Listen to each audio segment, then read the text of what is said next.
There's a very specific kind of silence happening in a lot of executive homes right now. It's the silence of a person who lost 30 pounds on a GLP-1 drug, made the decision to come off, watched the weight come back, and is now sitting in their kitchen at 10 p.m. with the injection pen still in the drawer, trying to figure out what to do next. They don't want to start again, but they also don't know how not to. This week, NPR published the number that everybody in the endocrinology world already knew, but most patients did not. 74% of people who quit a GLP-1 drug planned to restart. Fewer than 25% of the GLP-1 patients remain on the drug after 1 year. This is not a failure of willpower. That is a physiological pattern. And the part nobody's talking about is what the drug leaves behind. Because when you come off of a GLP-1, you don't come back to the same body you started with. You come back to a body that lost a very specific kind of tissue. It shifted its metabolic rate and rewired the gut-brain signaling in ways that don't reverse on their own. This video is about what the research actually shows is happening inside the body during and after a GLP-1 cycle. Why the standard medical visit will never measure it, and what data you need to make an informed decision about your own biology. This is not an anti-GLP-1 video. Plenty of my clients are on these drugs. This is a what is actually happening to you video. Okay, let's get into it. If you've taken a GLP-1 drug, or you're currently on one, or you're thinking about taking one, I want you to hear me on this first. The drug works for some people. That's not dispute. It suppresses appetite, it slows gastric emptying, it modulates the incretin pathway. For some people, it's taken the weight off when nothing else did. And for some people, that weight loss was genuinely protective against diabetes, cardiovascular events, and metabolic dysfunction.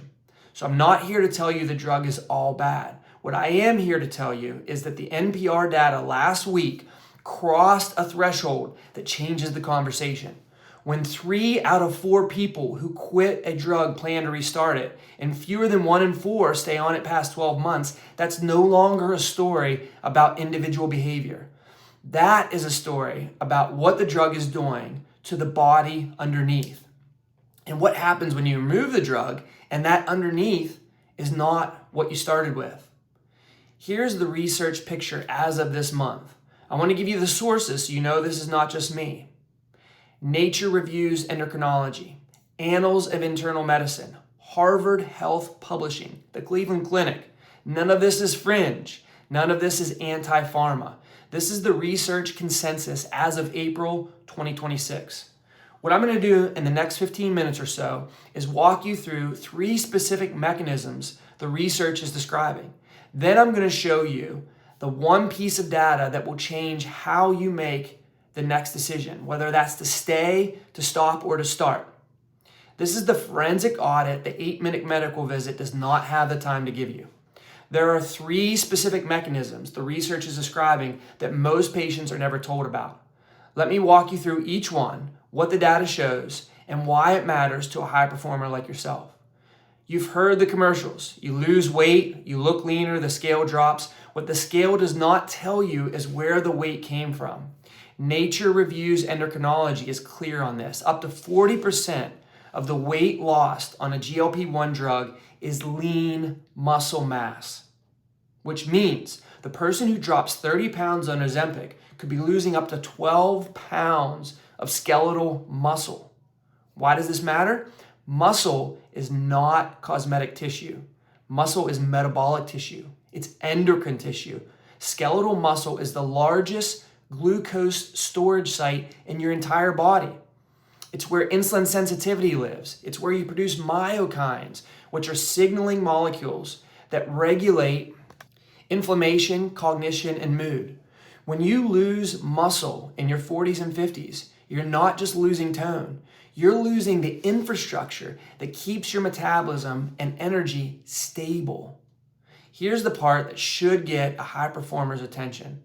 Researchers have started measuring biological age markers in GLP-1 patients. Early data suggests the rate of muscle loss during a 12 to 18 month GLP-1 cycle can mimic the muscle loss of 5 or more years of normal aging. So you lost 30 pounds. You also skeletal muscle by half a decade. That is the trade most patients did not know they were making. And this is where the restart loop gets explained, because when you stop the drug, appetite returns, weight comes back on, but the body you're refeeding is a body with less muscle. Less muscle means lower metabolic rate. Lower resting metabolic rate means you regain faster than you lost, and at a higher percentage of what you regain is fat. You come back heavier, softer, and more metabolically fragile than when you started. The second mechanism is what happens to your resting metabolic rate while you're on the drug and after you stop. When the body perceives extended caloric restriction, which is functionally what a GLP-1 does because it shuts down the hunger signaling, the body defends itself. It drops the metabolic rate. This is what we call adaptive thermogenesis. It's not new science. It's the same mechanism that makes the last 10 pounds or so of any diet hard. The difference with GLP-1 drugs is the magnitude and the duration, because the drug keeps you in a suppressed appetite state for 12, 18, 24 months. The metabolic rate drop is substantial and sustained. And the research is showing that the drop does not fully reverse once the drug comes out of the system. Patients can stay at this depressed metabolic rate for months after cessation. Now here's the compassionate honesty part. If you're a 48-year-old executive who lost 30 pounds on Ozempic, stop the drug, and now you're confused because you're eating the same amount you were eating before and you're gaining weight, you're not imagining it. Your metabolic math has changed. You are operating on a smaller engine. And here's the friction point.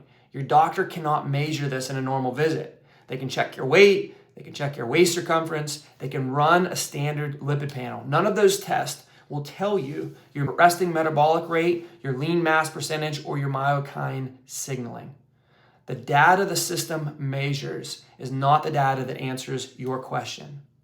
This is the part almost nobody is covering, and it's the part I care most about because it's the part that's actually measurable. GLP-1, the hormone, is not just made in the pancreas. Your gut also makes it. Specifically, the L cells in your small intestine and your colon produce GLP-1 naturally in response to food. And the bacterial populations in your gut microbiome directly influence how much GLP-1 your L cells produce. There are specific bacterial families that regulate this. Arguably, the most important is called Akkermansia, as well as certain bifidobacterium species. When these populations are healthy, they produce short-chain fatty acids like butyrate, which signal your L cells to release GLP-1s at the appropriate times. This is your natural satiety system. It is biologically exquisite. It is what the Rolex of appetite regulation looks like when it's working. When you take a GLP-1 drug, you're flooding the system with a synthetic signal. Your natural production pathway gets less exercise. And research is now showing that extended GLP-1 therapy is associated with shifts in the exact bacterial populations that regulate your gut GLP-1 production. So in plain language, the drug replaces a function your gut was supposed to be doing. And while the drug is doing that function, the bacterial populations that used to do it start to change. Now, when you come off the drug, synthetic signal goes away, but the microbiome that should be producing the natural signal is not the microbiome you had before you started. The L cells are still there, but the bacterial conductors are not. This is one of the mechanistic explanations researchers are now exploring for why hunger returns so aggressively after GLP-1 cessation and why satiety signals feel muted for months afterwards. This is the part the blood test will not show you. You cannot see this on a CBC. You cannot see this on a CMP. You cannot see this on an A1C. This is an entirely different layer of your biology. The only way to see it is to actually measure what's happening in the microbiome. Let me give you a story that makes this concrete. I worked with a client recently, 51 years old, a financial services executive. He used a GLP-1 drug for about 14 months. Lost 35 pounds and decided to come off of it because the GI side effects had become unbearable for a guy who travels in client meetings most days of the week. Within 4 months of stopping, he'd regained 22 of the 35 pounds. He described it the way a lot of my clients describe it. Hunger that did not make sense, satiety that felt non-existent, a body that looked different than it had at the same weight before the drug. So we ran what's called a root reveal gut panel. In his case, the data showed non-existent levels of the exact bacterial families tied to short-chain fatty acid production and L cell signaling. Elevated markers of low-grade inflammation, a pattern that was consistent with what the post-GLP research describes. We took that data together, made an informed decision about whether to restart, whether to target the microbiome first, and what the sequence should be. This is the only outcome that I care about for a client. Not that I chose that for him, that he had the data to choose. Every person's biology is different. That is exactly why we run the data first. Now, I want to pause here and be honest about something the typical medical visit cannot.